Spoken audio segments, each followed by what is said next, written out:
मोदी आणि Putin Toyota Fortuner मध्ये, म्हणजे आतापर्यंत परदेशी नेत्यांसाठी BMW किंवा रेंज रोवर असायची, पण पुतीनसाठीच फॉर्च्युनर का? नमस्कार, मी कोमल शितळे, आपण बघत आहात लक्षवेधक.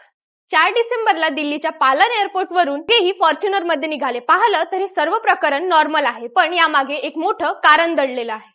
हा एक जिओ पॉलिटिकल गेम आहे. नेहमी स्वागतासाठी वापरली जाणारी रेंज रोवर ही युकेची आहे आणि BMW ही जर्मनीची आहे. या दोन्ही देशांच्या रशिया युक्रेन युद्धानंतर कडक निर्बंध लावलेले आहेत. म्हणून भारत या गाड्या पुतीनच्या स्वागतासाठी वापरेल शक्यच नाही. म्हणून निवड झाली जापानी टोयोटाची, कारण जपानने पश्चिमी दबाव असतानाही व्यापार चालू ठेवला. सध्या तरी या भेटीगाठीमधून समजते की ही फक्त गाडीची निवड नव्हती, तर आशिया जगातील पॉवर सेंटर आहे म्हणून दाखवण्याचा एक मेसेज होता. कारण जपान रशियाशी व्यवहार चालू ठेवतोय आणि पुतीन फ्री डॉलरायझेशन याच्यावर चर्चा करत आहे.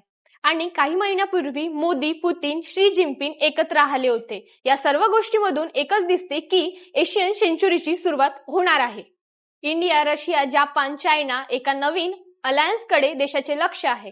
अशाच नवनवीन माहितीसाठी लक्षवेधकला आजच फॉलो करा. धन्यवाद.